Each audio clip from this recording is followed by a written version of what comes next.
the project. Serial City Lion song leader, charter member Jim Bob.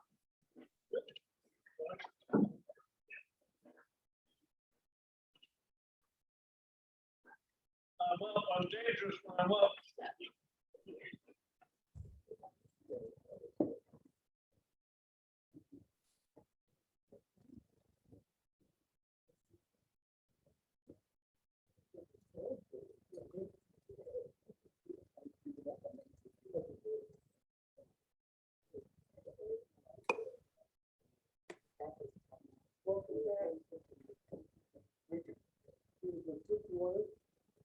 Yeah, you want to know that's very good. That package for about 3 months. And I have seen it on the news, so I don't see that. Maybe I don't do that.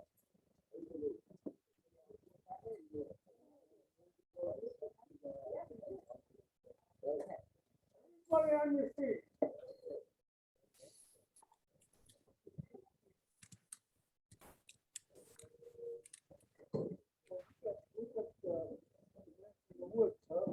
Man from the woods. Man from the woods. I'm gonna let you come up there. Oh, yeah? Yeah? You don't have to sing. Is that all right? Do you want to sing? No.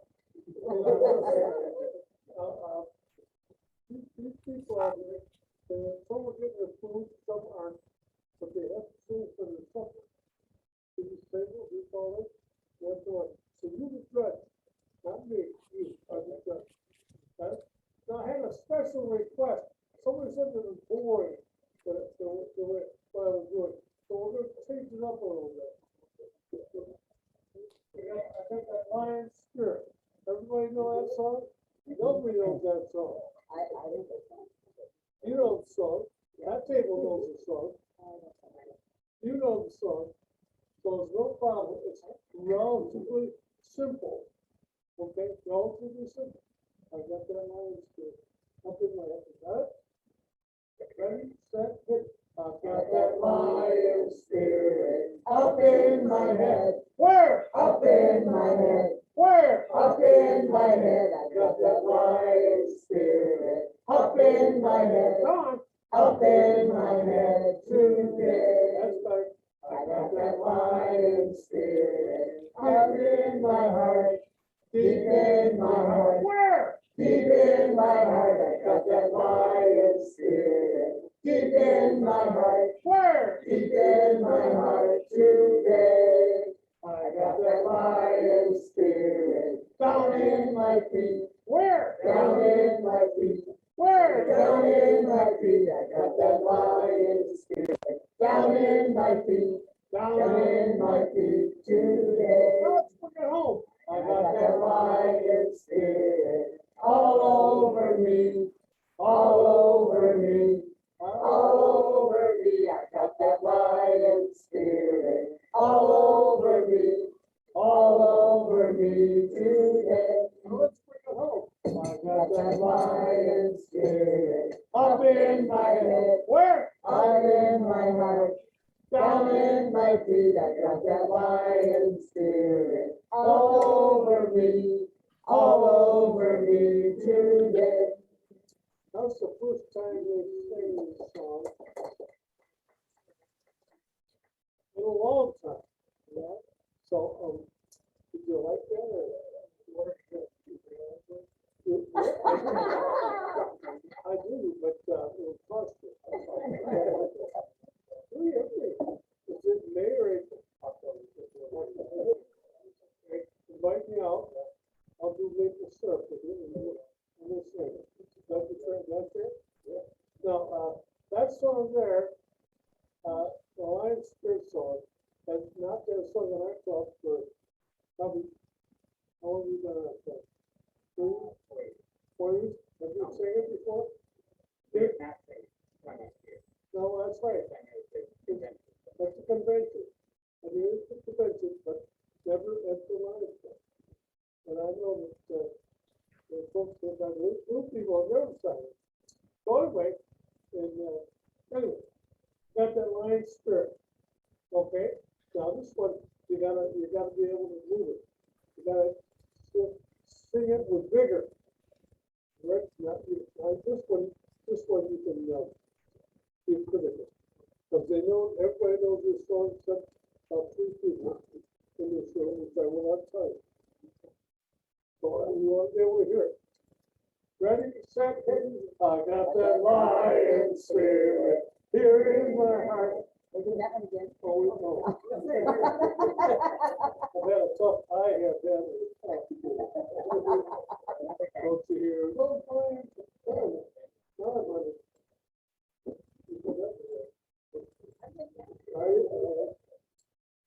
I got that lion spirit. Nope, we did it again.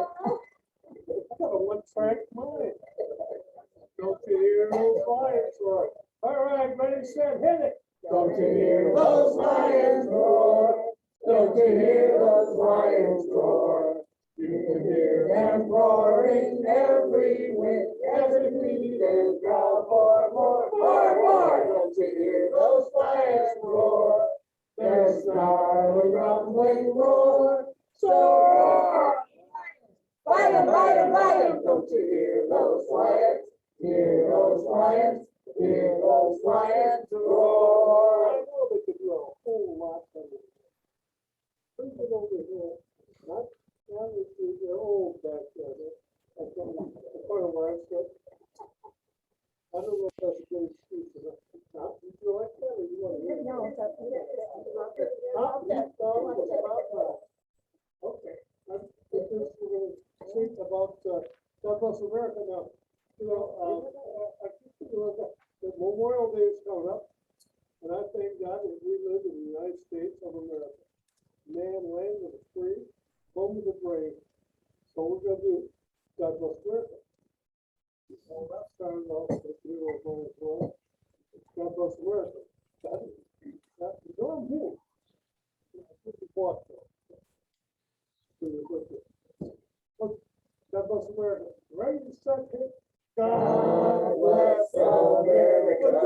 Bigger. When there are stand beside her and guide her to the light with the light from above, from the mountains to the prairies to the ocean, wide and long. God bless America, my home sweet home. God bless America, my home sweet home. I'm pledging allegiance. I'm done with you. I'll be out, okay? I'm pledging somewhere. Behind the screen. Behind the screen. There we go. God. I pledge allegiance to the flag of the United States of America and to the republic for which it stands, one nation, under God, indivisible, with liberty and justice for all.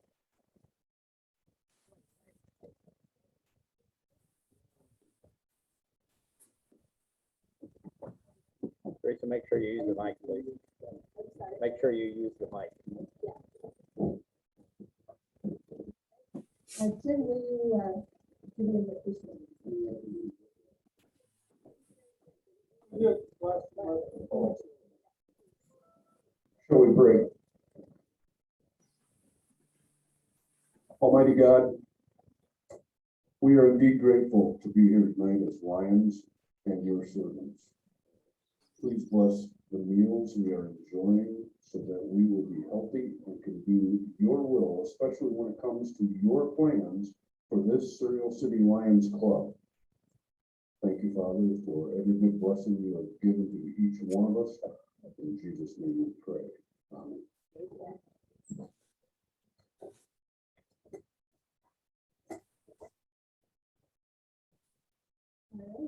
Welcome, everyone. Thank you for coming out tonight. Really exciting program. Let's start with some introductions. Let's start tonight with those that are joining us via Zoom. And my friend is going to take it from there. Okay, we have Gary Mackey is with with us tonight, and Karen Wallace from Alaska, Anchorage. And I'm Roger Bossy, Serial City Lion. Dorothy Bossy, Serial City Lion. Oscar Gary, Serial Serial Nancy Gallant, Serial City Lion. Kate Smith, Serial City Lion. Diane Sweeter, Serial City Lion. Mike DeBoer, Serial City Lions.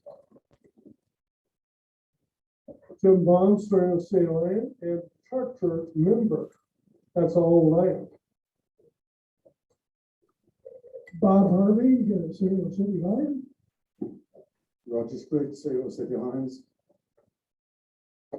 Bob Ward, Serial City Lion. Maureen Baca, Serial City Lion. Muriel Walters, Serial City Lion, and Bedford Area Lion Associate Member. Ed Swank, Serial City Lion. Scott Point, Serial City Lion. John Stiff, Serial City Lions. B. Davis, Serial City Lion. Jane Cook, Serial City Lion.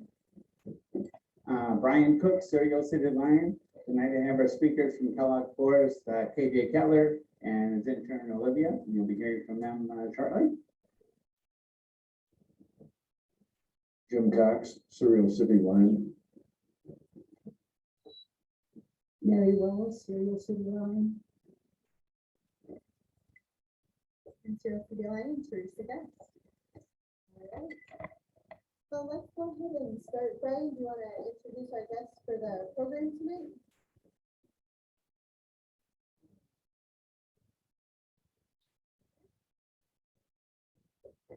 Sure.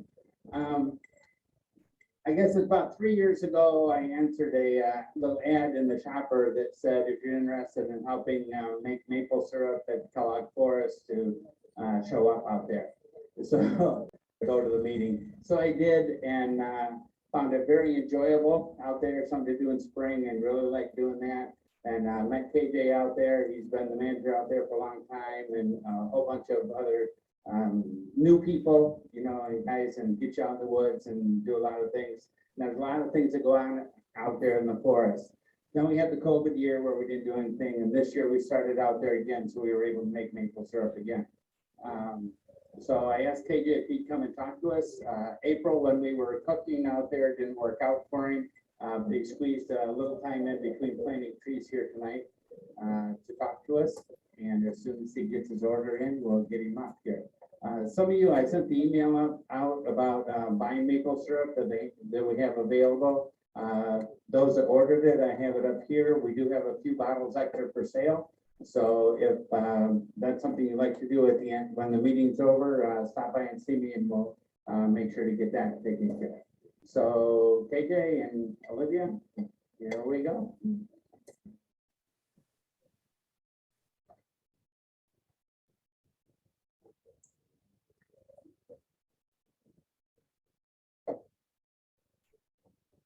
Hi, everyone. My name is Olivia Norris, and I have been blessed with the amazing opportunity to intern at the Kellogg Forest this summer. I'm a local in the area and a student at Michigan State, so this has been a really great opportunity for me to learn more just about forest. I, like many of you, probably was around during maple syrup time and got to see that process, and it's been really cool to see the behind the scenes. So I'm really excited to share a little bit more with you guys and give you a glimpse into what we do every day at the forest. So I'm going to jump right in. We'll see if, I'm not sure how to advance it exactly. Space bar. They have to. Okay, so moving on to what we do at the forest, I'm just going to share with you guys a little bit about the origin of maple syrup. It did start in North America with Native Americans. They introduced it to the Europeans, and that's kind of how we saw the production start. And then during the Civil War, when the commodities like cane sugar and beets were in short supply up in the north. Farmers got resourceful and started tapping maple trees. And that's where we saw a huge increase in production of maple syrup. And we actually didn't beat the record of maple syrup produced in 1 year until 2017. So we go to the next slide. And that record was 4,385 gallons produced in 1 year. And that was in the nation, not just in Michigan. And we did see a pretty significant impact on maple syrup production during COVID. Like other commodities in Michigan and across the nation, we just saw a decline. But that is on the rise, especially in Michigan. So you can go to the next slide. Michigan is actually in the top 5 for producing maple syrup. Those northeastern states like Vermont and New York do kind of have a monopoly, but we're really looking into changing that in the coming years. Michigan actually has the highest percentage of potential taps in the Northeast, and you can go to the next slide for that. I really like this slide. JJ actually told me more about it yesterday, and I was like, wow, that makes so much sense. So in the red, it's kind of hard to see, but in the red, we have Michigan and New York, and that is the number of potential taps for sugar maples alone. And that means we're at about 80 to 1 million potential taps from sugar maple trees. And that's a really big deal. Michigan is high when it comes to variety of agriculture, and this can be one more thing to add to the list. And we can see an increase in our economy because of that. So if you go to the next slide. So I did mention that we have potential taps for sugar maples, but sugar maples aren't the only maple trees that produce sap. We also see sap from sugar maples, black maples, Norway maples, red maples, and if you really want to get creative, black walnuts, sycamores, and yellow birch can also produce sap. So if you don't have sugar maples or maple trees on your property, but you still want to get involved, you know, you can try it out. I've never done it, but it might be a fun experiment. So you can go to the next slide. So now that we've talked about kind of our origin and where Michigan is as far as the agricultural production of syrup, let's talk about the science behind the sap. This is my favorite part. So we have a diagram of a tree. I've actually never seen the inside of a maple tree.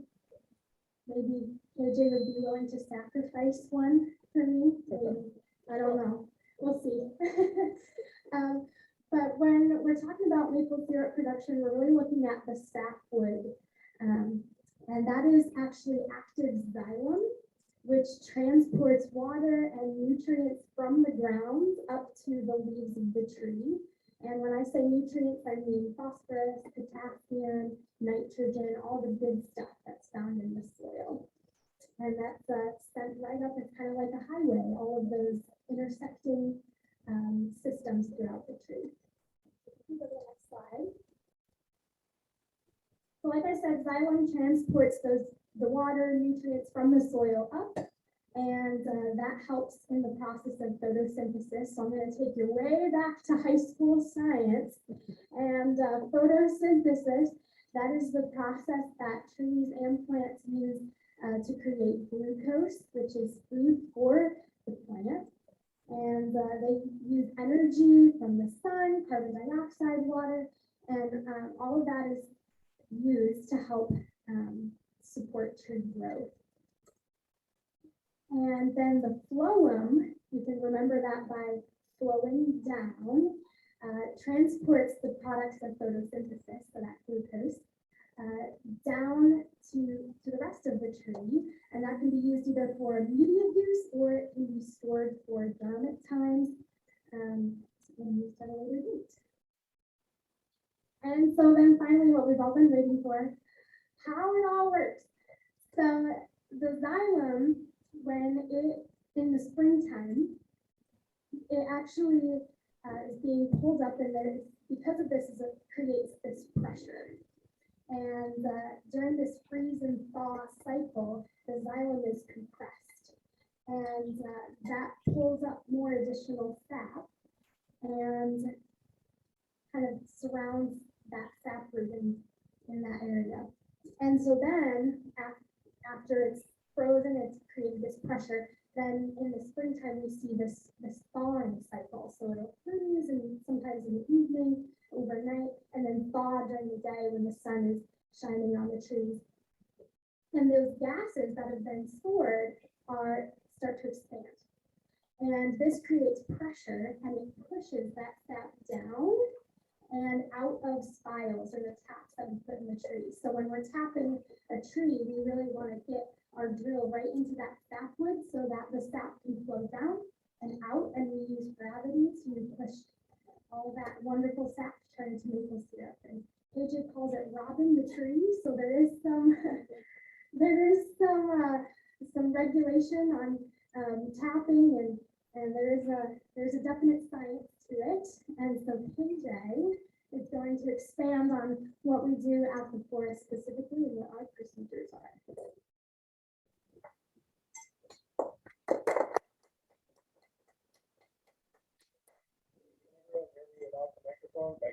Please use the mic. Okay. Next slide, please. So I'm going to get into more of the specific things that we do, logistics and actual operations of packing the trees and making the syrup. This is just highlighting those different points. Next slide. So basically, we call all the trees that we tap sugar bush. That's just a group of maple trees around the area that we use to produce syrup ultimately. So like Olivia was saying, there are guidelines, and we've developed, over quite some time, decades, of when you should actually tap a tree, and they recommend that, you don't tap a tree that's 10 inches smaller in diameter, because it's just too much strain on that tree, because we are basically robbing some of those resources that it would use to start to break bugs and start to grow leaves and weeds in the springtime. So for a 10-inch tree, you can put in one tap, and then every 5 inches in diameter larger than 10, you can have an additional tap. More recently, though, they're starting to say there's no point in putting more than 2 taps because you're just getting the same volume out of additional taps. So you're spending more time and money on materials and tapping the trees and things like that. At the forest, we tap usually about 2 to 4 feet above the stump, and the system we use, which I'll get into in a minute, is a gravity vacuum system, and so that's the reason why we tap at different heights. You want to use the topography, but also if you have flatter ground, you want those lines kind of running on a slope so that it's creating that vacuum into the storage containers. We use a 5/16 bit and spiles or taps is what they're called, and you want to put it on a slight incline and 3 inches deep so that we can get into that sapwood that we were talking about. Otherwise, we're not going to be getting, the most efficient flow of sap through our lines. And just in the picture here, a lot of this stuff looks really straightforward, but every year, Brian can attest that we have things that go wrong just because you kind of get into it and you're having a good time. And so we want to tap and have that tap facing down. A lot of times put it sideways or things like that. And that just all goes into the efficiency of the system. It all adds up and kind of will, inhibit that vacuum flow. We go next one.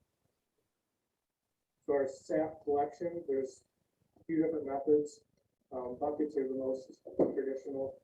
Unless you go back to Native Americans, they just collected it in hollowed out logs, and that's where they'd actually boil it. They'd use hot rocks from the fire, just keep putting it in there until it would evaporate down to a syrup. But buckets is more European, traditional way. Gravity vacuum, which is what I was talking about, is the lines that we see here in the picture. And that's what we use mostly at the forest now, and that's just again for efficiency.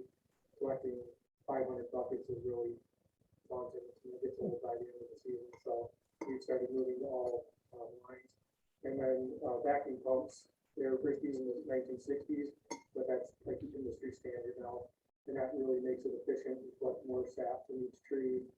You don't have to worry about topography. You can pull it all to one central location based on how big your sugar bush is and, you know, the size of your operation.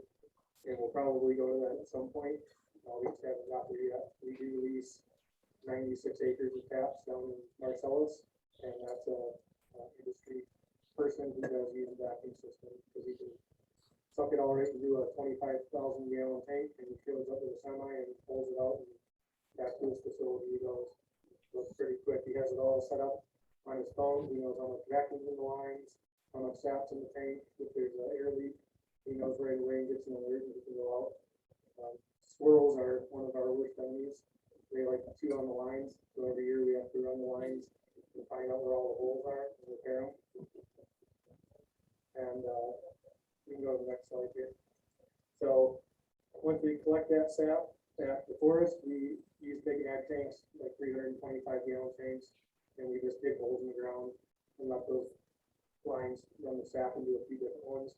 We'll take gators with a pump on them and a tank in the back, and we'll just go around and suck the sap into the gator and bring it back to the sugar shack there, which was the building we saw on the first slide, the log cabin where we make our syrup. This is John Cumbers, another one of our volunteers who's been with us for a long time. And what he's doing is once we bring the sap back to the building, we pump it through a filter and into this old milk tank because it's insulated. That's another thing I'll tell you briefly about, is keeping your sap good quality. But once we put it into the tank, or while we're putting it into the tank, John or someone is checking the sugar content. So he's using a sap hydrometer, and he's just basically getting an idea. 2% is usually a pretty good number. And when we get that number, it can tell us how much sap we're going to use per gallon of syrup. So the rule of 86 is you take 86 and divide it by whatever your sugar content is in your sap. That's how much sap you're going to use to make 1 gallon of syrup. So if we're at 2%, 43 gallons. Last year we were running pretty good, but in our big sugar bush we got down to like 1.6 at the end of the season. So we're boiling a lot of sap to get 1 gallon of syrup. And that also makes the syrup darker as the season goes on. So we have to cook it longer. Talking about sap quality, right when that sap comes out of the tree, there's enzymes in there, and they'll start eating all that sugar and carbohydrates, and it'll just start degrading the sugar content of the sap. If you let it sit too long, it'll just smell like it's fermenting, like it's rotten, like cold juice or something like that. And so as soon as we get it in here, if it's cold out, we're good. Well, we want to get it into the sugar shack and at least get it up to boiling temperature, and then we can let it sit overnight because we kill those enzymes and things. So production, once we get it into the tank there, like the last slide showed, we'll take it from there, we'll pump it into the sugar shack, and we'll filter it again. Up here in the corner, there's another tank, a gravity tank that it pumps into, with a float system that's on a switch. And so once it fills enough, it just cuts off the pump, and then it'll come down with gravity into our evaporator. And the back pan's a flue pan with preheats in there, and it kind of works its way through channels as it becomes more concentrated, and eventually goes up into our front pan here, which is our finishing pan, and that's where we ultimately pull or draw the syrup off of. In the middle there is a syrup hydrometer, and in Michigan it has to be 66% sugar to legally be syrup. So once we get close to the draw, what we call it, or pulling off syrup from the finishing pan, there's a couple ways that we can know we're close, and one of the ways is the syrup thermometer, which is just built into the side of the finishing pan, and around 219 degrees is where we get close to that 66% sugar. And that thermometer, it's hard to see, but it starts on 0. So every time we start the boiler up, right as it gets to boiling, we set it to 0, which is 212, and then 7 is 212 plus 7, 219. So we'll take a draw into a little cup and test it with a hydrometer. And when it hits 66, we'll just pull off as much as we think. It usually is about a gallon. And then we'll test it again, and the process go on Our evaporator is wood fired. It's been that way since they built the sugar shack in 1985. That's Carl Brockman there. I'm not sure if any of you know him. He's a Dental Creek guy as well. He's been doing syrup for 25 years, I think. He just turned 85 and he's still at it. So we love having Carl around. Really knowledgeable. Yep. So we go through a lot of wood. It's a good time. Once kind of the action stops and we collected all the sap and we, can hang out and chat and catch up with each other, which is really awesome to see because COVID kind of took us away from that for a couple of years. You can go next slide, please. So once we pulled the sap or the syrup off of the finishing pan, we have to can it, but we can't just throw it in the canner because it still has all that nutrients and they call it sugar sand in there. So we actually put it through another double filter, through the paper filter, and then a felt filter it's lined with paper. So we dump it in there and it kind of seeps through into the canner. We get that up to 180 degrees and put it into our jugs, and they have kind of a self-sealing cap with the screwing on there. And that's the reason we need it, hot enough just to make sure everything is filled and it also seals stuff.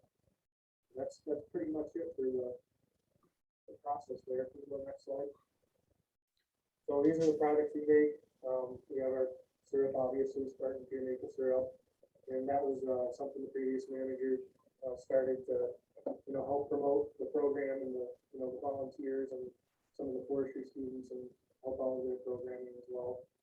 We don't really sell it at any commercial capacity. We sell it on campus at some of the university stores. That reason is we just don't want to compete with local maple syrup producers. We probably wouldn't appreciate that very much. We're also priced a little bit higher for those reasons. So we talked about all the SAP and everything, and that's mostly like a volunteer program. Some of the other things being done at the university is the research. In the Upper Peninsula, there's a few different MSU stations. One of them is in Escanaba. It's called the Forest Innovation Center. And some of the research that they're working on there, and that we hope to bring down here as well, is some antimicrobial properties of sap. They found that red maple, for some reason in the sap, has antimicrobial properties. And like I was talking about those enzymes in there, in the sap, it also can colonize the lines and it can degrade the quality. So they're trying to see if they can somehow use the sap from different species to pre-treat lines and colonize the lines so that bacteria can't. Another, area of interest is the amount of vacuum or the amount of taps with the vacuum or the size of the taps that they use. And they're looking at both, the stress on the trees and how efficient they can get without damaging a tree or, making them ultimately die because they're so stressed out. There's work with genetics on sugar content, and that's one of the sugar bushes that we tap at Kellogg Forest. Those were planted in the early 1970s. There's two different tests there. They're provenance trials, so they brought in sources from U.S. Forest Service, which is throughout the entire range of sugar maple, and then just Michigan sources. And 3 years ago, we tested the sugar again and found the lowest sugar content trees, and then we thinned all those trees out. We cut them down and used them to fire the evaporator. And so now the higher sugar content trees are left. We'll probably do that again, and then we'll ultimately collect seed from that, and hopefully those parent trees will be used to grow higher sugar content trees. Line maintenance is another thing that's really important. And these kind of may sound boring to some of you, but this is what industry is interested in. So a lot of these things go back to the dollars. But line maintenance is a huge deal. There's a big debate on what chemicals can and can't be used. They use different chemicals in Canada that we're not allowed to use here. That's the best you can use, but the FDA said we can't use it here. So they're trying to find different things, how often, and how often we should, change our lines and things out. Tap defects has been one that's been studied before, and that's kind of when Olivia was talking about the different species you can tap. She mentioned black walnut. As a forester, I would never tap a black walnut because they're very valuable. But some folks are in conservation reasons, and that's one of the only things they can do is tap trees or do some non-destructive type damage. So every time you tap a tree, it creates a defect, and it's usually about a foot or 18 inches long. And I should have brought some samples, but it creates this stain basically. So if we were to cut those trees down and try to use them for high-end furniture or basketball floor or court, sugar maples used for a lot, it wouldn't be a desirable product to put in the tree. So we're looking at what's the trade-off for protecting your trees and making money from syrup versus, managing it for timber. That's just another, current research project that's ongoing. So this is I think it's my last slide or second to last. This is just some of the other opportunities that we hope to get going again at the forest fair and other properties that I manage. During next season, trail maintenance, maybe pollinator garden we put in a few years ago, but our maple syrup operation is the biggest one too. Project that we have. I think before COVID, we had probably 15 to 25 active volunteers. We go pretty quick. We go from about first week or two of February to mid-March, later some years. So it's a lot of work in a short period of time, but it's really rewarding. So, time for questions. Do we have a few minutes? So if you have any questions, go ahead. How many different species of trees do you have in the forest? Too many. I think, so the Kellogg forest is, if you're not familiar with it, it was degraded agricultural land. That Kellogg bought and donated to the Michigan State College at that time. There was one area, about 60 acres that had native hardwood, but the rest of it was replanted since the 1930s. I think there's about 158 different species of trees, and those are from all over North America and the world. There's Japanese red pine, there's a lot of really strange species there. It's one of the management problems I have now is I don't know what to do with some of these things because they're starting to die out. But, yeah, about 160 different species of trees.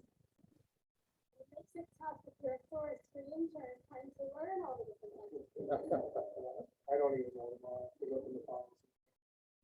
How does climate change affect maple syrup production? So it could have a pretty big impact on it. We scroll back a ton of slides to where Olivia was talking. There's one in there that has the oak down.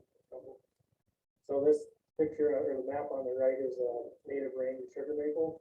So it does extend fairly far south, but as climate change continues, it's probably going to push sugar maple more to the north.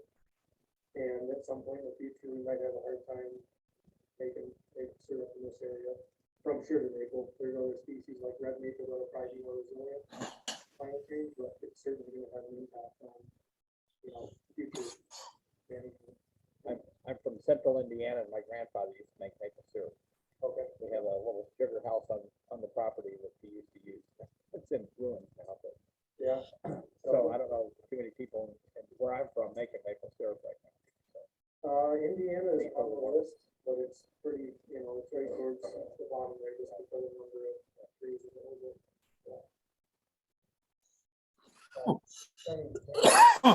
Diameter. So what's the total number of years from planting to 10 years to diameter until you're no longer able to plant that tree? What's your duration of life? It's a good question. The answer is it depends, like a lot of that. So I can't give you a firm answer, but it would depend on the site, the soil, the way that it's managed. So, it might take a couple decades for a tree to get to 10 inches if it's an unmanaged stand. So an example, I should have brought pictures of the sugar bush at Kellogg Forest. That was all planted white pine in the 1930s. Sugar maple started coming up naturally underneath, and they removed the overstory of white pine to release those sugar maple. Right now, it's really, you walk in there, there's really big sugar maple, but it's super shaded. We need to go through and thin out quite a bit of it. So we're at maybe 70, 80 years old, and we're having health issues because the density is really high. So, maybe a couple decades on to, there's trees at the UP station that are probably a couple hundred years old. So depending on how you manage them, that's a big impact. So what's your major as an intern? Oh. And then you can tell us what yours is too, 'cause I think this would just be a fun thing to do. Yeah. I'm currently undecided. I'm enrolled at Kellogg Community College and Michigan State, and I need an internship for my associate's degree, which is agricultural operations. Okay. But then after that, I'm planning on transferring to Michigan State, and it'll either be forestry or agricultural education. I don't know yet. This internship is kind of the deciding factor. Going. So we're trying to get it in the forestry. And that's what you are. Yeah, yeah, so I started out at Central Michigan and did a business administration degree. Worked for GM for a little while and didn't enjoy that a whole lot.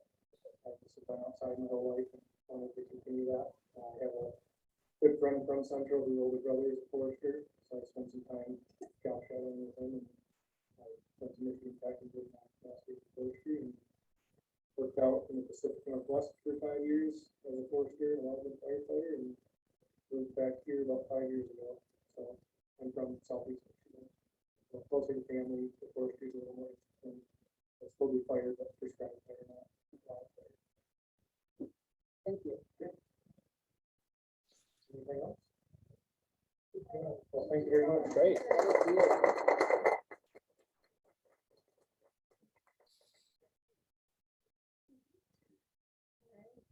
We're gonna go ahead and get started with our committee reports, membership, Greg and Mike and I here. But, don't forget, we're working on the 60/60 program, so, if you have someone that you're thinking would make a good line, now's the time to get them in.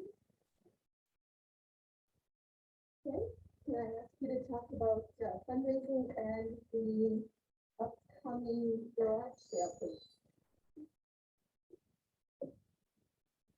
I'm gonna start with the garage sale. It's probably the thing that's working on the most right now.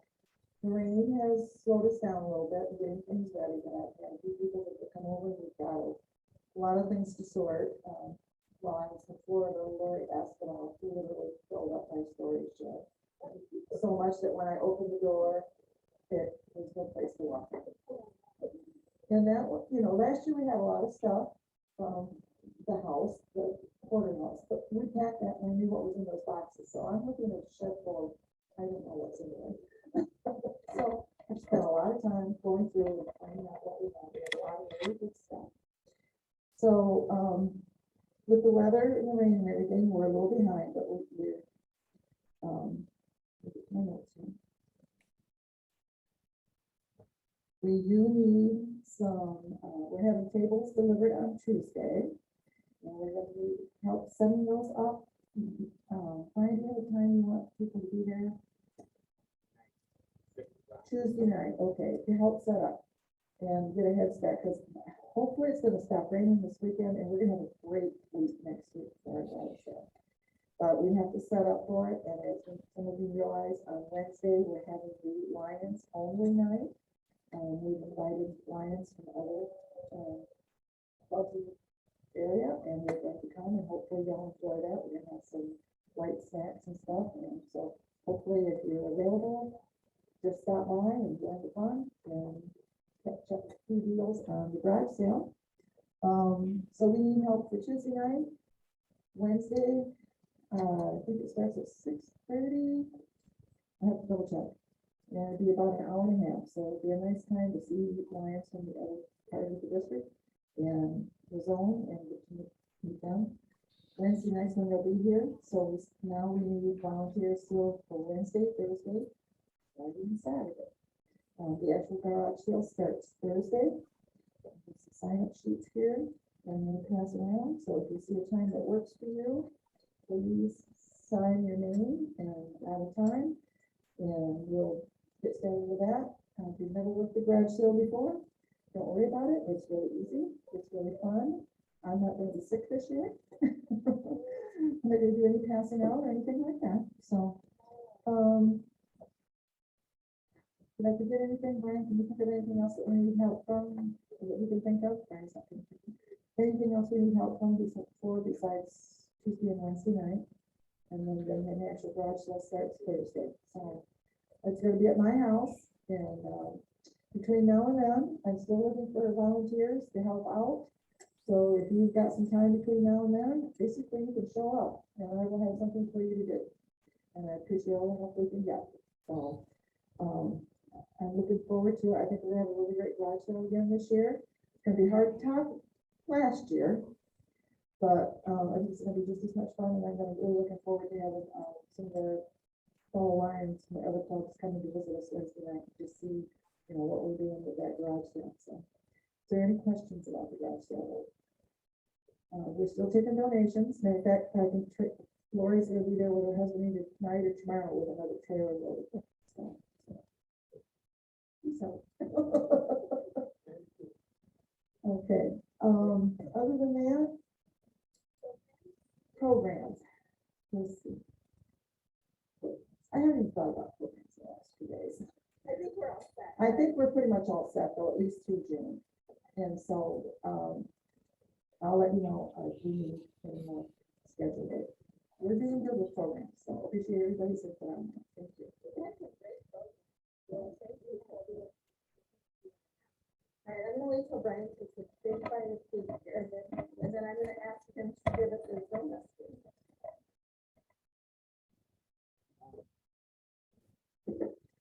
Just, probably the biggest thing going on with the zone right now is, next Tuesday or Thursday night, which is the garage sale night, but, Roger and I will be presenting, zone chair training over in Jackson. So anybody that's interested in being a zone chair, come on over and, get with us and come and enjoy a dazzling presentation once again by the Roger and Brian show. So that's a good event. We just had the state convention. Some of you went to, I didn't. If anybody wants to talk on that. And that's already on the agenda. So, okay. All right, so that's kind of what's going on. May 21st was the drawing on that, or the upcoming drawing. So, good luck to everybody on that. So I don't think, I haven't heard. They already did if it. We've had any winners yet, so. They did it already. They did it at the convention. Oh, they drew at the convention. Somebody from Marshall won a prize. Well, there you go. Okay. I think the big winner was up in the UP somewhere where they sold like 1,000 tickets or something. Yeah. So, Okay. And, Hope and Scott, would you like to talk about the convention?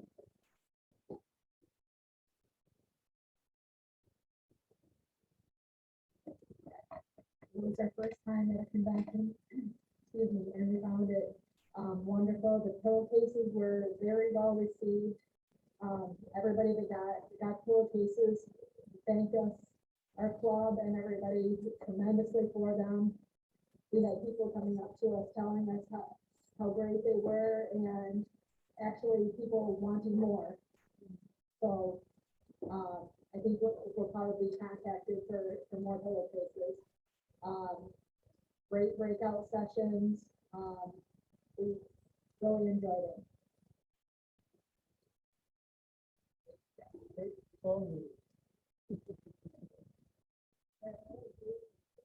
We'll jump down to old business. Roger, do you want to talk about the breakfast festival? I mean, the Cereal Fest. Cereal festival? Yeah. Cereal Fest. Well, they call it the Cereal Fest now. So, yeah. So, yeah, it's changed. So I guess, from what we had the last time, we have a space reserved, 10 by 10. And Diane Cedar has volunteered to do diabetes testing, which is great. I have not heard from any other clubs that would like to share it with us. Somebody thought that the host club might like to share. But basically, we need some people that, I mean, it's from like 8:30 to noon. So if you'd like to come down and just sit and, you know, talk to people about the Lions, maybe give Diane a hand with, you know, some of what she's gonna be doing. Dorothy's gonna be working with her on the procedure and all that. I have a sign, you know, that we can put out for that. So that's a good thing that we can do that. but there's no parade, so. If we're gonna have a canopy, it'd be nice to have a couple people come to help us. So, and I'm not gonna be there, so you can use my canopy. I think Brian said you had one, right? You have one, so it doesn't matter. I have a couple of banners at home, you know, that we can put up. So, and we have a kid site banner we can put up, but we won't be doing kid site, so. June 11th. June 11th, from 8 o'clock till, I think setup's like 7:30. So then it would kind of start at 8. So I don't know exactly, I haven't seen a map as to where it's gonna be, so I'll be following up on that and get with, you know, if anybody's gonna raise their hand, anybody want, I didn't bring a sign up sheet, but if anybody tonight wanna say they will help out with that. So we got Scott, Hope, John, Mary, and Teresa, of course Diane. So, and I think Shelley said she'd help out with it too. So back to membership. We're waiting on Shelley's biography, but we should be able to induct her the first meeting in June. So that'll be our next new member, I think. Roger, this is the microphone and talk about the new club.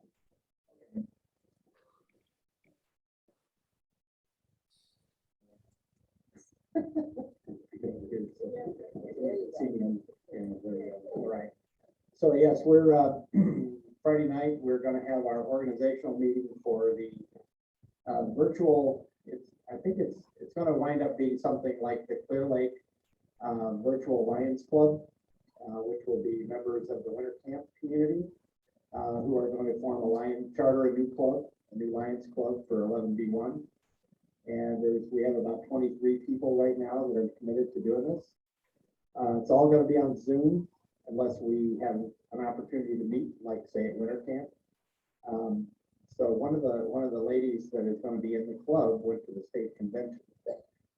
She's visually impaired. She's not totally blind, but she just had a wonderful time and has been talking to everybody she knows about the Lions Club and how great it is.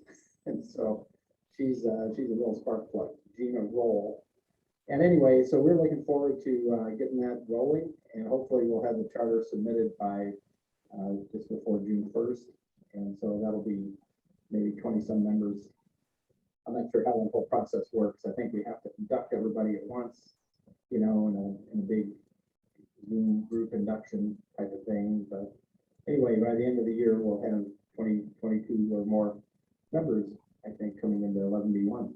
So I also wanted to say something about the convention. One of our 11B1 members, Denny Lotzenheiser, who many of you know, was a recipient of the S.A. Dodge Award, which is a very high honor for the state. And so he was a recipient of that, as well as another guy from, I don't even know, Jim Williams, I think. But anyway, that's a great honor. And from Marshall, what's his name?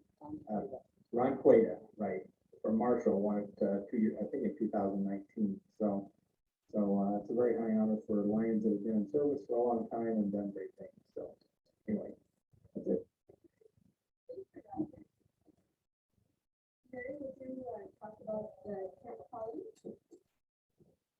Final report on food quality. Thank you very much to both of staff. They took all of the Philippines. I'm hungry.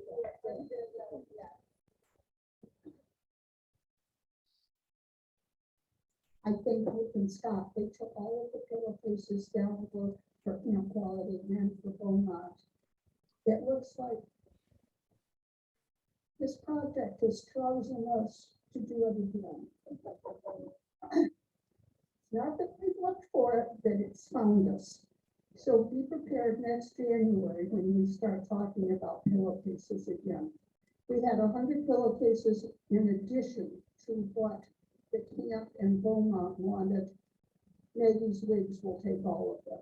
Teresa's going to take them down and deliver them. So we're going to start in January with 0 pillowcases. Oh, and they said that there were other people that wanted them. If they contact us, we'll see what we can do. It's been a really exciting project to watch grow.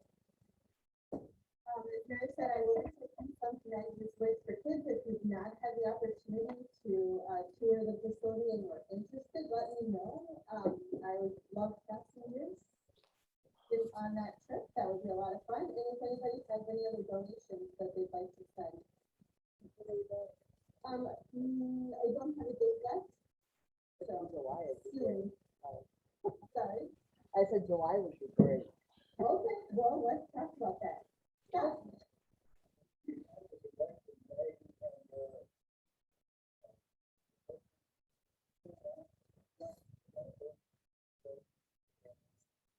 They did? That's fantastic. Good, good.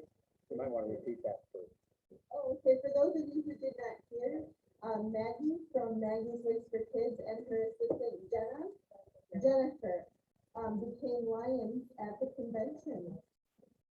That's pretty exciting. Yes. Did we pick up the candy and stuff to Maggie's Kids for Kids? We did that. Okay. Yep, that's all been delivered, and I'm sure you're punished again. They go through so much candy up there. So, if anyone wants to send some along, we're happy to fill the in. All right. Does anyone else have anything they needed added to the agenda? It's a little bit late, but you have some time to think about it now. So, did we miss anything? If not, I think we get to jump down to the fun part of it. So, how to vote?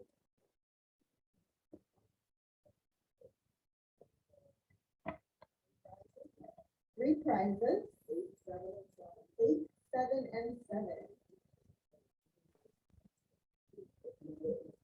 Jim is already back there spending his money.